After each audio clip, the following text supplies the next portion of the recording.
हम लोग अकाउंट में थर्ड चैप्टर कंटिन्यू करें, जो चैप्टर का नाम है introduction to goods and service tax. GST के बारे में हम लोग इस चैप्टर में समझ रहे थे। हमने ये समझा था कि 1 जुलाई 2017 से जीएसटी की शुरुआत हुई थी। ये एक ऐसा टैक्स कि जिसमें गवर्नमेंट ने इससे पहले जो भी गुड्स और सर्विस पे जो भी अलग अलग इनडायरेक्ट टैक्स लगते थे ना, जितने भी इनडायरेक्ट टैक्स थे ना, जो भी सेंट्रल गवर्नमेंट के या स्टेट गवर्नमेंट के, सभी इनडायरेक्ट टैक्स हटाकर उसकी जगह पर एक टैक्स लगा दिया, एक ही सिंगल टैक्स लगा दिया, जो था जीएसटी। गवर्नमेंट ने सब इनडायरेक्ट टैक्स हटा दिया और ये जीएसटी शुरू कर दिया, जो इस फीचर के साथ कि वन नेशन वन टैक्स, पूरी इंडिया में अब ये एक ही टैक्स चलेगा, ये हमने समझा था। इसके फीचर्स हम लोग देख रहे थे कि जिसमें कुछ फीचर्स हमने समझे थे कि पूरी इंडिया के लिए ये अब एक ही टैक्स है।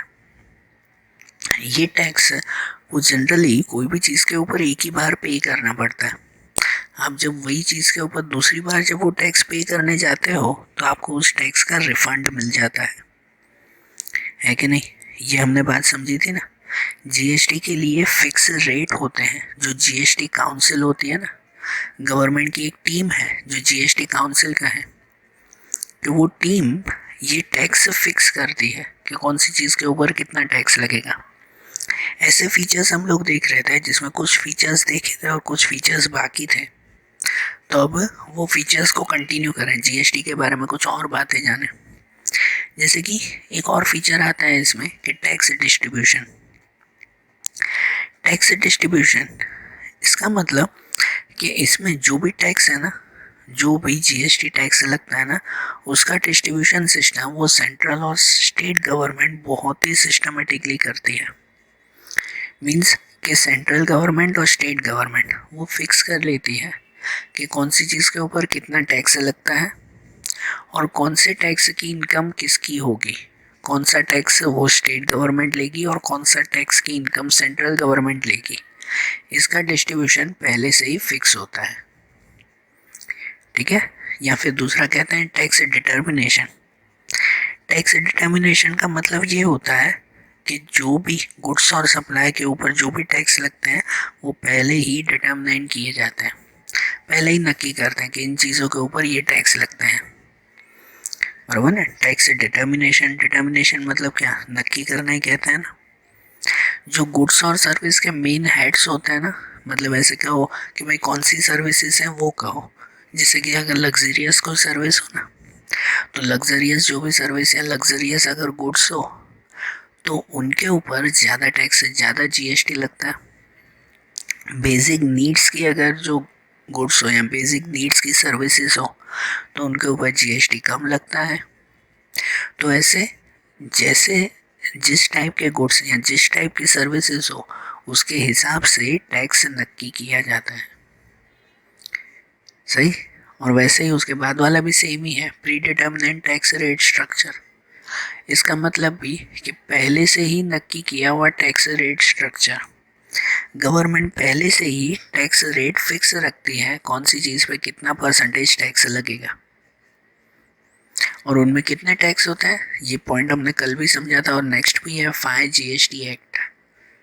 कल हमने देखा था कि जीएसटी के 5 टाइप्स आते हैं, 5 जीएसटी एक्ट बनते हैं, कि जिनमें एक सीजीएसटी सेंट्रल गवर्नमेंट का, एक एसजीएसटी स्टेट गवर्नमेंट के लिए, एक यूटीजीएसटी यूनियन टेरिटरी के लिए जीएसटी, एक IGST integrated goods and service tax और एक जीएसटी कंपेंसेशन सेस एक्ट। ये जीएसटी के 5 एक्ट होते हैं एंड इनमें हमेशा यूनिफॉर्मिटी होती है। यूनिफॉर्मिटी मीन्स कि इनके जीएसटी के जो भी लॉज बनते हैं, जो भी रूल्स बनते हैं, जो भी इनकी प्रोसीजर्स होती है वो पूरी कंट्री के लिए सेम होती है। पहले क्या होता था पता है? कि हर स्टेट अपने अकॉर्डिंग, अपने हिसाब से जो है वो कोई ज़्यादा कोई कम टैक्स लेता था। कि जैसे अगर सेल टैक्स होता है या परचेज टैक्स होता तो गुजरात की गवर्नमेंट कम या ज़्यादा लेती, महाराष्ट्र की गवर्नमेंट दूसरा अलग कम या ज़्यादा लेती, अलग अलग होता था। सेल टैक्स गुजरात में अलग, महाराष्ट्र में अलग, राजस्थान में अलग, ऐसे होते थे। लेकिन जीएसटी की वजह से पूरी कंट्री में अब यूनिफॉर्मिटी आ चुकी है। मतलब कि अब सेम प्रोसीजर चलती है, सेम टैक्स लिया जाता है कि अगर यहाँ कोई चीज़ पे 15% टैक्स है गुजरात में, तो महाराष्ट्र में जाओगे तो उसमें भी 15% टैक्स लगेगा। ठीक है, सेम ही टैक्स कहीं पर भी जाओ, तो इसके लिए पूरी कंट्री के लिए एक जैसा टैक्स हो गया ना, इसीलिए तो इसको नाम देते हैं ना, वन नेशन वन टैक्स। ठीक है, ये जीएसटी के फीचर्स तो हमने समझे। इसके बाद जीएसटी के रिलेटेड एक और पॉइंट समझे, इंपॉर्टेंट पॉइंट, जो आता है supply of goods and services और बोथ। सप्लाई और गुड्स एंड सर्विसेज और बोथ, जैसे हमने अभी तक समझा कि जीएसटी किसके ऊपर लगता है, कोई भी चीज़ के सप्लाई के ऊपर।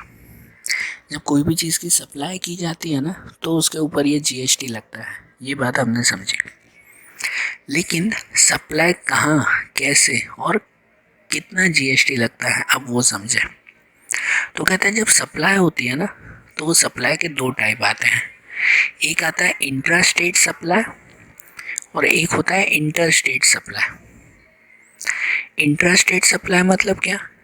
तो इंट्रा स्टेट सप्लाई मतलब वो कहलाता है कि जब सप्लाई कोई भी स्टेट या यूनियन टेरिटरी के विद इन होता हो।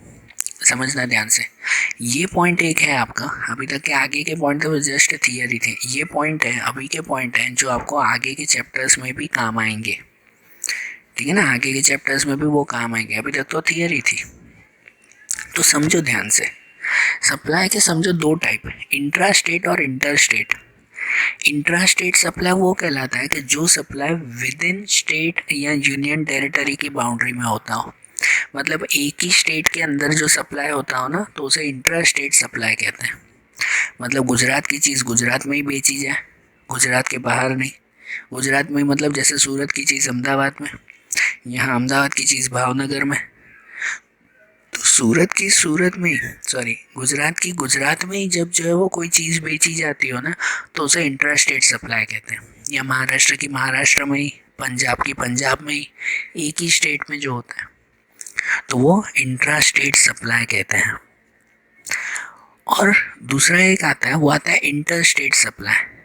इंटर स्टेट सप्लाई का मतलब ये होता है कि जो सप्लाई, मतलब जो गुड्स एंड सर्विसेज स्टेट के बाहर की जाते हैं, स्टेट के बाहर भी उसका सप्लाई किया जाता हो, तो उसे इंटर स्टेट सप्लाई कहते हैं। समझ रहे हो, जिसमें स्टेट के बाहर भी सप्लाई हो, मतलब कोई गुजरात की चीज़ महाराष्ट्र में बेचे, कोई राजस्थान की चीज़ पंजाब में बेचे, तो स्टेट के बाहर जब सप्लाई होता हो ना, तो वो इंटर स्टेट सप्लाई होता है। अब इनके ऊपर ध्यान से समझना है, नेक्स्ट पॉइंट। अब इनके ऊपर जो टैक्सेस होते हैं ना, इनके ऊपर जो टैक्सेस होते हैं ना, तो इंट्रा स्टेट सप्लाई में जो भी जीएसटी लगता है ना, उस जीएसटी के हमेशा दो पार्ट हो जाते हैं, एक सीजीएसटी और एक एसजीएसटी। कौन सा? सीजीएसटी और एसजीएसटी, दो पार्ट हो जाते हैं। दो पार्ट में सीजीएसटी का मतलब होता है central goods and service tax, central GST, central का मतलब होता है जो सेंट्रल गवर्नमेंट को मिलता हो वो। और दूसरा आता है एसजीएसटी। एसजीएसटी का मतलब होता है कि जो स्टेट गवर्नमेंट को मिलता हो, state goods and service tax, है ना, स्टेट जीएसटी। तो इंट्रा स्टेट सप्लाई पे जो भी सप्लाई होता हो ना, तो उसके ऊपर ये दो टाइप के जीएसटी लगता है। जबकि इंटर स्टेट में, स्टेट के बाहर अगर सप्लाई होता है ना, तो एक ही लगता है, वो होता है आईजीएसटी। ठीक है ना, उसके ऊपर एक ही टैक्स लगता है, आईजीएसटी होता है। अब समझो कैसे। ठीक है, अब कैसे ये काम करता है, ये तो हुआ ना, थियरी हुआ है, एक एग्जांपल से समझो, सिंपल एग्जांपल से, जिससे ये पूरा कॉन्सेप्ट माइंड में क्लियर हो जाए। समझो कि आपके पास कोई गुड्स है, जो गुड्स जो है वो करीबन 10,000 का गुड्स है। कितना? 10,000 का जो है वो गुड्स है। वो 10,000 का गुड्स आप लोग गुजरात के गुजरात में ही सप्लाई कर रहे हो, वहीं बेच रहे हो। इसका मतलब कि समझो सूरत में बना हुआ कोई गुड्स है, वो गुड्स आप लोग अहमदाबाद में बेच रहे हो, सूरत से अहमदाबाद में। ठीक है, तो ये क्या कहलाया? Intra state supply. अब इस गुड्स के ऊपर सरकार ने प्री डिटर्मिनेट किया था कि इसके ऊपर 15% टैक्स लगेगा, जीएसटी लगेगा 15%। हमने पढ़ा ना कि जीएसटी पहले ही नक्की होता है। समझो इसके ऊपर जो है वो 15% टैक्स लगाना है, तो 15% टैक्स मतलब कि इसके 10,000 के 15% वो कितना हो जाएगा, 1,500 रुपये टैक्स होगा। तो जो बिजनेसमैन होता है ना वो तो 1,500 टैक्स भरेगा, ये तो कंफर्म है। लेकिन ये 1,500 टैक्स मिलेगा किसको, स्टेट गवर्नमेंट को या सेंट्रल गवर्नमेंट को? तो रूल ऐसा आता है, इंट्रा स्टेट सप्लाई हो ना, स्टेट के स्टेट में ही जब सप्लाई हो ना, तो इस 1,500 रुपये टैक्स के दो पार्ट हो जाते हैं। टैक्स तो यही 1,500 रुपये ही है, 15% है, लेकिन इसके दो पार्ट हो जाते हैं। इसमें से आधा टैक्स मतलब 750 रुपये का टैक्स वो CGST के नाम पे लिखा जाता है, मतलब सेंट्रल गवर्नमेंट को लिखा जाता है। और बाकी का 750 का टैक्स, 750 का टैक्स वो SGST के नाम पे लिखा जाता है, मतलब स्टेट को लिखा जाता है। सिंपल भाषा में समझो कि कोई 10,000 का सामान बेचा है, उसके ऊपर GST 15% 1,500 रुपये लगा, तो बिजनेसमैन ने 1,500 रुपये दे दिए। हम तो खाली टैक्स भरते हैं सरकार को, लेकिन 1,500 रुपये कौन सी सरकार को मिलेगा? तो उस 1,500 में से आधे वो सेंट्रल गवर्नमेंट को मिलेगा और उस 1,500 में से आधे वो स्टेट गवर्नमेंट को मिलेंगे। तो इसलिए जीएसटी का ये एक रूल है कि इंट्रा स्टेट सप्लाई जब भी हो ना, तो उसके ऊपर ये दो टाइप के टैक्स फिर लगते हैं। टैक्स को दो पार्ट में डिवाइड किया जाता है, CGST एंड SGST। दो बार टैक्स नहीं भरने, ऐसे नहीं दोनों को 15% देने, नहीं, जीएसटी आपका 15% ही लगेगा, लेकिन वो उन दोनों में डिवाइड हो जाता है। आप अभी कभी नोट करना, ठीक है? आज के बाद आप लोग कभी बाहर कोई चीज़ खरीदने जाओ, उसका अगर पक्का बिल ले रहे हो, पक्का बिल जब लेते हो तो उसमें ना बिल एक बार कभी पढ़ना। हम लोग एक तो क्या है पता है, हम लोग इतने अच्छे लोग हैं ना कि कभी कोई बिल देता भी है ना, आप मॉल से कुछ खरीदी की करके लाए, परचेसिंग की, कभी बिल दिया भी ना, पूरे बिल में क्या लिखा है राम जाने भाई, आखिरी की अमाउंट कितनी है, 2,000 रुपये, बस ये 2,000 रुपये कर दिया। अरे पूरे बिल में क्या लिखा है, कितना टैक्स, क्या, वो तो कभी देखा ही नहीं हमने। पूरे बिल में सीधी नज़र नीचे जाती है पहले कि आखिरी अमाउंट कितनी है, बस बिल कौन पढ़े।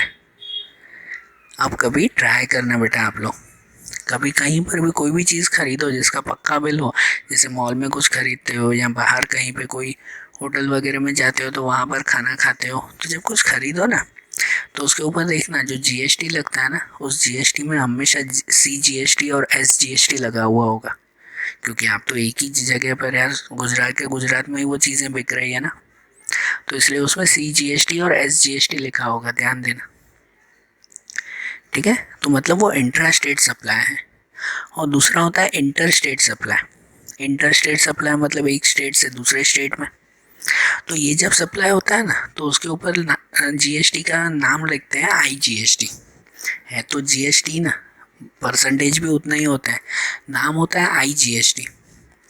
इसका मतलब ये है कि इसमें जो भी जीएसटी की इनकम होती है ना, वो डायरेक्टली सिर्फ और सिर्फ सेंट्रल गवर्नमेंट को मिलती है। मतलब गुजरात का कोई सामान, यही एग्जांपल समझो कि समझो 10,000 का सामान है गुजरात का, वो सामान मैंने बेचा राजस्थान में, राजस्थान के कोई सिटी में बेचा, टैक्स लगा, जीएसटी लगा 15%, मतलब 1,500 रुपये।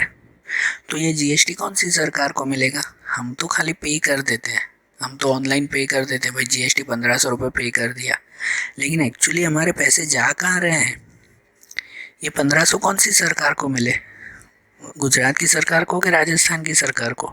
किसी को नहीं, ये मिले IGST, मतलब डायरेक्टली सेंट्रल गवर्नमेंट को। फिर सेंट्रल गवर्नमेंट अपने हिसाब से उन्हें दोनों को जो है वो अपना टैक्स देती है, लेकिन पहले ये IGST के हिसाब से ये डायरेक्टली ये टैक्स कहाँ जाता है? तो ये टैक्स सीधा जाता है सेंट्रल गवर्नमेंट के लिए, इसे कहते हैं IGST। समझ आ गई बात? तो ध्यान आ रहा है ना कि जब भी कोई चीज़ पे टैक्स लगता है ना, तो वो टैक्स ये दो टाइप में डिवाइड होता है। आप लोग आगे सम करोगे ना जब, तब सम में जो है वो आगे के चैप्टर्स में तब ये क्लैरिफाई होगा, तो फिर से ये याद करवाऊंगा कि कैसे टैक्स जो है वो ये पे करना है और काउंट करना है। और जैसे टैक्स लगता है अब सप्लाई पे, दूसरा एक पॉइंट है इसमें, टैक्स लगता है सप्लाई, इसका मतलब समझो परचेस और सेल पे टैक्स लगता है। तो अब जब टैक्स लगता हो परचेज के ऊपर ना, कोई भी चीज़ की परचेज करते हैं ना, तो उसके ऊपर टैक्स में लिखते हैं इनपुट जीएसटी।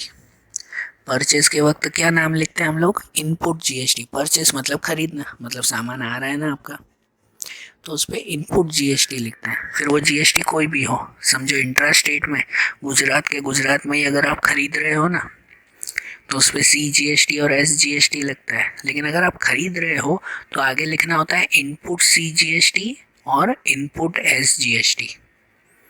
और समझो गुजरात के बाहर से खरीद रहे हो, बाहर के स्टेट से खरीद रहे हो, तो उसके ऊपर लिखते हैं इनपुट IGST।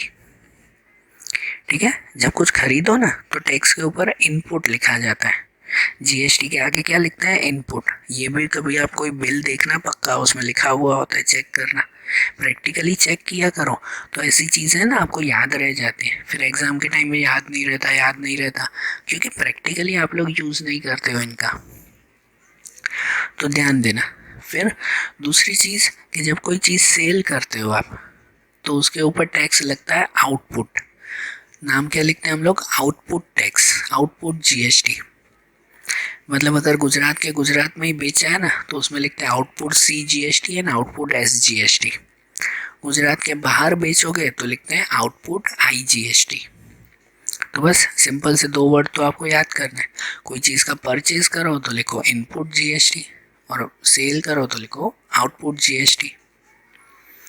ठीक है, तो इस तरह से GST काउंटिंग हुई ना, बराबर ऐसे काउंट किया जाता है। और दूसरा एक पॉइंट देखें, जो हम लोग कहते हैं बेनिफिट्स ऑफ जीएसटी। जीएसटी से क्या फ़ायदा हुआ? इसके ऑलमोस्ट फ़ायदे तो आपने फीचर्स में देख लिए, काफ़ी चीज़ें रिपीट ही हैं, लेकिन फिर भी समझो कि क्या क्या फ़ायदे हुए। सबसे पहला बेनिफिट है वन टैक्स। वन टैक्स, सही बात ना। सबसे पहला फ़ायदा तो ये हुआ कि सेंट्रल गवर्नमेंट और स्टेट गवर्नमेंट के जो भी अलग अलग टैक्स थे ना, जो भी सब अलग अलग टैक्स थे, वो सब टैक्स हटाकर अब एक टैक्स रख दिया। सब इनडायरेक्ट टैक्स हटा दिया, वही की टैक्स रख दिया हर गुड्स और सर्विस पे। सब गुड्स और सर्विस पे ही, दूसरी चीज़ों पे नहीं, सिर्फ गुड्स और सर्विस पे एक ही टैक्स रख दिया। तो ये सबसे बड़ा बेनिफिट है जीएसटी का। Then simple tax system. Simple tax system, तो इसका मतलब जीएसटी से जो है वो टैक्स सिस्टम बहुत ही सिंपल हो गया। क्योंकि क्योंकि पहले जो भी अलग अलग इनडायरेक्ट टैक्स लेते थे ना, सेल टैक्स अलग, परचेज टैक्स अलग, एक्साइज ड्यूटीज अलग, वैल्यू एडेड टैक्स अलग, तो सब टैक्स की काउंटिंग बहुत ही कॉम्प्लेक्स होती थी। जबकि जीएसटी की काउंटिंग कैसी हो गई? सिंपल हो गई, है ना। टैक्स सिस्टम बहुत सिंपल हो गया। पहले पहले जब बिजनेसमैन थे ना, जो बिजनेसमैन को स्टार्टिंग में जीएसटी पसंद नहीं आता था, क्योंकि उन्हें इनकी जो है वो ये काउंटिंग नहीं समझ पड़ती थी, कैसे काउंट करना, भाई कौन सा टैक्स भरें, कितना टैक्स सरकार आधा रिटर्न करती है, एक ही चीज़ के ऊपर 2 बार टैक्स भरो। कल भी बताया था ना, एक ही चीज़ पे 2 बार टैक्स भरो तो आधा टैक्स आपको सरकार वापस दे देती है, तो कैसे रिटर्न देगी, क्या करेगी, इसके ऊपर कुछ समझ नहीं आता था। तो इसी वजह से बिजनेसमैन पहले मना करते थे, लेकिन अब 3 साल हो गए उसको, जीएसटी को। अब सबको रियलाइज़ होता है कि ये जीएसटी सच में बेनिफिशियल है। ये सिंपल टैक्स सिस्टम हो गया। दूसरा, रिमूवल ऑफ डबल टैक्सेशन, कि अब डबल टैक्सेशन नहीं होता। ठीक है, कि अब कोई भी पर्सन को 2 बार टैक्स नहीं भरना पड़ता है। सही बात है ना, 2 बार टैक्स नहीं भरना पड़ता है, कि अब तो एक ही बार टैक्स पे करना पड़ता है। पहले सेल टैक्स भरना होता ना, तो हर जगह पर हर चीज़ पे 2-2 3-3 बार सेल टैक्स पे करना पड़ता था। पहले जो कंपनी वाले बेचे तो सेल टैक्स, वो होलसेलर को बेचे, होलसेलर रिटेलर को भेजे तो सेल टैक्स, रिटेलर कस्टमर को भेजे तो सेल टैक्स, तो काफ़ी बार टैक्स पे करने पड़ते थे। लेकिन अब डबल टैक्सेशन ख़त्म हो गया जीएसटी की वजह से। अब टैक्स एक ही बार पे किया जाता है, बार बार नहीं, है ना। कोई भी चीज़ पे एक ही बार टैक्स पे करते हैं, बार बार नहीं भरते। सही बात है। उसके बाद वो आता है benefit of price reduction. GST की वजह से ये एक बहुत बड़ा फ़ायदा हुआ कि चीज़ों की प्राइस कम होने लगी। अगर जीएसटी का सही यूज़ करें ना, आज भी हमारे इंडिया में काफ़ी एक समझो लिमिटेशन या प्रॉब्लम ये है, आज भी प्रॉब्लम इस चीज़ की है कि लोग है ना आज भी लीगली जीएसटी नहीं भरते या लीगली कोई काम नहीं करते। इनकी वजह से ना बहुत परेशानियां होती हैं। बाकी अगर इंडिया का हर इंसान लीगली अगर टैक्स भरने लगे, लीगली काम करने लगे ना, तो हर चीज़ का प्राइस खुद ब खुद कम हो जाए। आप इमेजिन करो, कल ही मैंने ये बताया था कि अब आपके पास अगर आप जीएसटी पे करते हो तो कोई भी चीज़ खरीदते वक्त अगर आप अपना जीएसटी नंबर वहाँ पर दोगे ना, जीएसटी नंबर वहाँ अगर बताओगे तो आपको आपका टैक्स हमेशा रिटर्न मिल जाता है, उसकी प्राइस हमेशा कम होकर आपको मिलती है। तो इसकी वजह से आपको बहुत बेनिफिट मिलता है। इवन आप कभी पेट्रोल पंप पे जाओ, पेट्रोल पंप पे अभी जैसे पेट्रोल के प्राइस अगर बढ़े हुए हो तो जो भी पेट्रोल का प्राइस चढ़ता है उसमें जीएसटी ऐड होता है, ऐड होता ही है जीएसटी। पेट्रोल का भी कभी बिल लिया करो, चेक किया करो, उसमें जीएसटी होता है। लेकिन उस वक्त हम लोग हमेशा उतावल में होते हैं, लो भाई पेट्रोल भरो, लो पैसे ख़त्म करो यहाँ से। लेकिन वहाँ पर अगर हम लोग उससे पक्का बिल मांगे, भले 100 रुपये का पेट्रोल क्यों न भरा हो हमने, क्या जाएगा पता है, हमारे से 5 मिनट जाएंगे, सिर्फ 5 मिनट जाएंगे। अगर हम लोग उससे पक्का बिल मांगे और सामने हम लोग जीएसटी नंबर उसे बताएं, अपना जीएसटी नंबर बताएं, तो उसे 100 रुपये में से करीबन 10 रुपये जितना जो उसके ऊपर टैक्स लगा है ना, 10-12 रुपये, वो टैक्स आपको रिटर्न मिल सकता है, वापस मिल सकता है आपको। मतलब 100 रुपये का पेट्रोल आपको 90 रुपये में पड़ेगा, सिर्फ किसके, 5 मिनट बचाने के लिए। रोज़ 100-100 रुपये का भरवाते हो, रोज़ 10-10 रुपये आपके बच सकते हैं। रोज़ 100 का पेट्रोल 90 में पड़ेगा आपको। ये जीएसटी का बहुत बड़ा फ़ायदा है। लेकिन क्यों नहीं करते लोग ऐसा, पता है? क्योंकि जीएसटी से है ना आपकी हर एक छोटी छोटी बात कि आपने 100 रुपये का पेट्रोल भी इस दिन पे भराया, ये बात भी सरकार को पता चलती है। सब काम लीगली होता है, ठीक है ना, सब काम लीगली होता है। तो इनकी वजह से जो लोग इलीगल काम करते हैं ना, जो नहीं टैक्स बचाना जानते हैं कि भाई छोड़ो ना यार, हमारी इनकम 2 लाख की है ना, सरकार को तो हम 1 लाख ही बताएंगे कि जिससे हमें टैक्स ज़्यादा ना भरना पड़े। हमारी इनकम अगर 5 लाख की होगी तो सरकार तो मैं 3 लाख ही बताऊंगा, मुझे ज़्यादा टैक्स नहीं भरना पड़ता है। इसे कहते हैं टैक्स की चोरी करना, इसे कहते हैं ब्लैक मनी जमा करना। तो जो लोग ब्लैक मनी जमा करने जाते हैं ना, वो पूरा जीएसटी नहीं भरते, मतलब पूरा टैक्स नहीं भरते। और टैक्स न भरने की वजह से सरकार को भी प्रॉब्लम होती है, और अपना कुछ भी लीगल काम करना हो ना, तो उसमें क्या करते हैं पता है, कि बस सरकार को पैसे खिलाकर और अपना काम निकाल देते हैं, लेकिन कुछ भी लीगली नहीं करते। वो कहते हैं कि नहीं, हमें सरकार को कुछ भी नहीं बताना है, इसलिए भले वो पेट्रोल भरते वक्त भी जीएसटी एक्स्ट्रा भरेंगे, होटल में जाएंगे तो खाने में भी चुपचाप जीएसटी दे देंगे, वहाँ जाएंगे मूवी में तो भी चुपचाप जो है भाई जीएसटी भर देंगे। वहाँ 15% जीएसटी, होटल में उतने परसेंटेज, पेट्रोल के इतने परसेंटेज, हर चीज़ पे जीएसटी चुपचाप पे करते जाएंगे, लेकिन लीगली काम नहीं करेंगे। ये हमारे इंडिया की लिमिटेशन है। अगर सब लीगली काम करें, क्या प्रॉब्लम है? अगर 100 रुपये का पेट्रोल भी हमने भरा और वो सरकार को पता चला, सरकार मारने थोड़ी आती है। अगर हम सब लीगली काम करेंगे तो उल्टा सरकार के बेनिफिट मिलेंगे, हर चीज़ का प्राइस कम हो जाएगा। ये जीएसटी का बहुत बड़ा बेनिफिट है, अगर सब लोग इसे सही से माने तो, समझे? इसके बाद दूसरा एक बेनिफिट आता है, वो आता है यूनिफॉर्म प्राइस।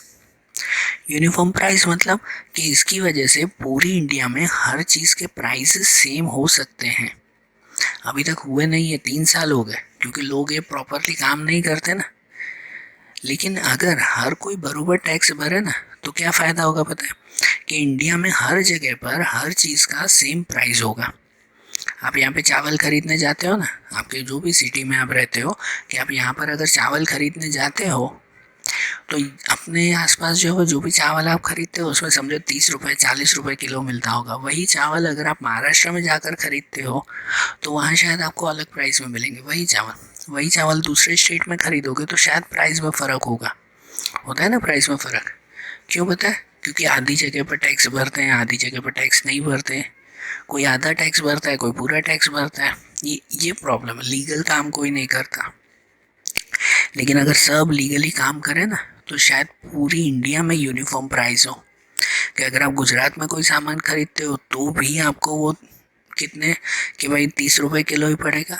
अगर आप बाहर खरीदते हो तो भी 30 रुपये किलो ही पड़ेगा। जैसे लीगल का एक एग्जांपल बताओ, जैसे आप कोई जो है वो ब्रांडेड प्रोडक्ट खरीदते हो, जैसे मैगी का पैकेट खरीदते हो, मैगी का 10 रुपये वाला पैकेट इंडिया के कोई भी कोने में चले जाओ 10 रुपये में ही मिलता है ना। है ऐसा कि यहाँ पे अलग और वहाँ पे अलग हो? नहीं ना। इसे कहते हैं लीगल वर्क। ठीक है, इसे एक एग्जैक्ट लीगल वर्क कहते हैं। और जिन चीज़ों का प्राइस बदलता रहता हो ना, दूसरी कोई चीज़ खरीदते हो, यहाँ गुजरात में अलग प्राइस, महाराष्ट्र में उसका अलग प्राइस, मतलब समझो उसके ऊपर लीगली काम नहीं चल रहा है, लीगली टैक्स पे हर जगह पर नहीं हो रहा है उन चीज़ों पे। तो समझो जीएसटी से ये बेनिफिट मिलता है, हर चीज़ का प्राइस सेम हो सकता है अगर सब लीगली काम करे तो, है ना। ये कंडीशन आती है, वो नहीं नीचे वो हर चीज़ के ऊपर वो डॉट देकर भी नीचे लिखते हैं टर्म्स एंड कंडीशन अप्लाई। इसके बेनिफिट्स में यही है, जीएसटी के बेनिफिट यही बताते हैं, टर्म्स एंड कंडीशन अप्लाई। फिर इसके दूसरे बेनिफिट्स भी हैं, जो आता है reduction in tax evasion. Tax evasion का मतलब होता है टैक्स की चोरी करना। जीएसटी की वजह से टैक्स की चोरी काफ़ी हद तक कम हो चुकी है।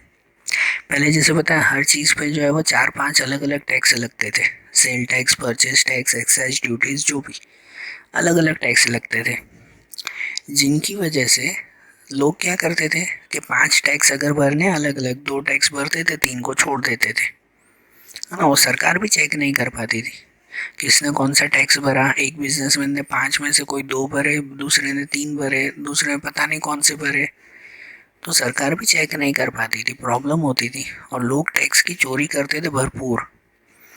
लेकिन अब तो एक ही टैक्स है, किसी ने ना भरा तो सीधा सरकार पहुंच जाती है, भाई आपने टैक्स नहीं भरा है, सीधा ही बात है ना, एक ही टैक्स है तो वो तो भरना ही पड़ेगा। अब इसकी वजह से टैक्स की चोरी अब कम हो चुकी है। फिर input tax credit. Input tax credit का मतलब यही होता है, जो आपको हर एक में एग्जांपल दिया, कि एक बार जिस चीज़ पे आपने टैक्स भर दिया, जीएसटी भर दिया, तो दूसरी बार उसी चीज़ पे अगर जीएसटी पे करना हो ना तो गवर्नमेंट आपको रिटर्न देती है।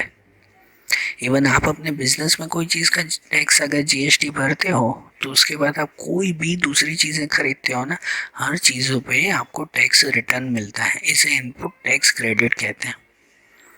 आप लोग फिलहाल फिलहाल जो पता है न्यूज़पेपर और उन सब में पढ़ते होगे कि गवर्नमेंट जो है वो टैक्स रिटर्न करने में देरी कर रही है।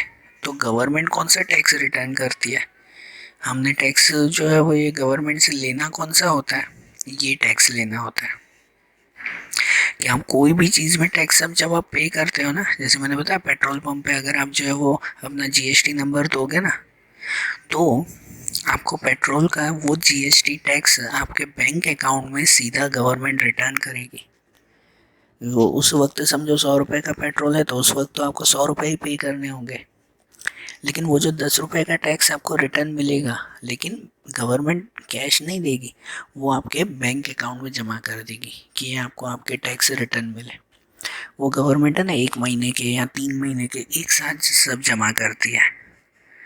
ठीक है, इसे कहते हैं इनपुट टैक्स क्रेडिट, जिसकी वजह से काफ़ी सारी जगहों पर हमें टैक्स का रिटर्न मिलता है। यूज़फुल फॉर इकोनॉमी, इससे फ़ायदा होता है कि हमारी इकोनॉमी स्टेबल बनती है, हमारी कंट्री जल्दी से प्रोग्रेस करने लगती है। देन बैलेंस्ड रीजनल डेवलपमेंट, जैसे आगे बताया ना कि जीएसटी की वजह से पूरी कंट्री में एक जैसे प्राइस होंगे अगर सब लीगली काम करे तो, जिसकी वजह से रीजनल डेवलपमेंट, हर एरिया का डेवलपमेंट बैलेंस्ड होगा, एक जैसा होगा। इमेजिन करो कितना अच्छा हो कि जिसमें गुजरात का जितना डेवलपमेंट है, राजस्थान का भी उतना ही डेवलपमेंट हो, एमपी का भी उतना ही डेवलपमेंट हो, सब एक जैसे डेवलपमेंट सबका। ठीक है ना, तो ये जीएसटी से पॉसिबल है, लेकिन वही टर्म्स एंड कंडीशन अप्लाई अगर सब लीगली काम करे तो।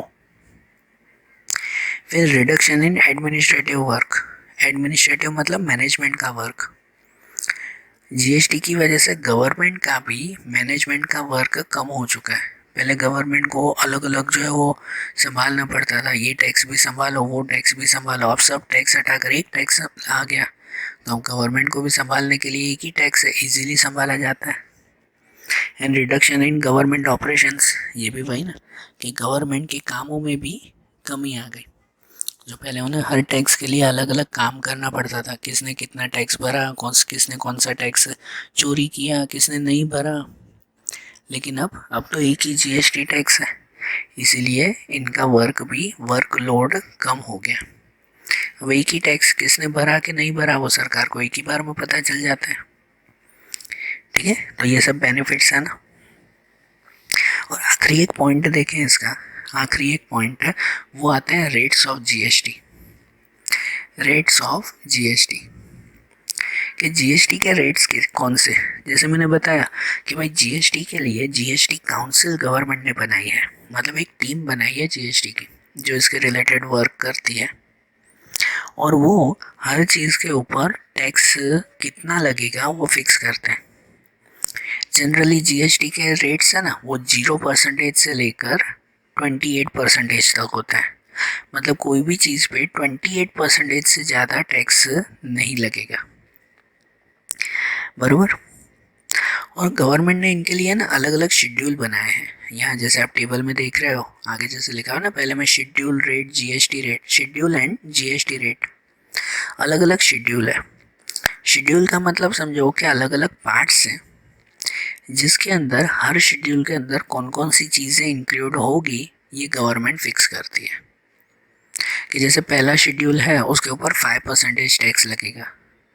अगर आईजीएसटी हो, आईजीएसटी मतलब इंटर स्टेट, मैंने बताया ना, एक स्टेट से दूसरे स्टेट में भेजना हो, तो वो आईजीएसटी वो सीधा सेंट्रल गवर्नमेंट को चाहिए मिलता है। तो शेड्यूल 1 में जो भी चीज़ें आती है ना उस पर 5% टैक्स लगता है, बराबर। और वो अगर सीजीएसटी और एसजीएसटी में डिवाइड करना हो ना, इंट्रा स्टेट में, पता है इंट्रा स्टेट, स्टेट का स्टेट में ही देना हो अगर, तो उस टैक्स के 2 पार्ट हो जाते हैं ना, मतलब 5% के 2.5%। तो हमें काउंट तो भाई 5% ही करना है ना। ठीक है, तो सिर्फ इतना याद रखो कि शेड्यूल 1 में जो भी चीज़ें आती है ना सरकार उस पर 5% टैक्स लेती है। समझो समझो शेड्यूल 1 में आई सब्जियाँ, बराबर है नहीं, जस्ट एग्जाम्पल, या कोई खाने पीने की चीज़, तो मतलब जो भी खाने पीने की चीज़ है उस पर 5% टैक्स लगेगा। फिर शेड्यूल 2 में जो भी चीज़ें इंक्लूड होती है उस पर 12%।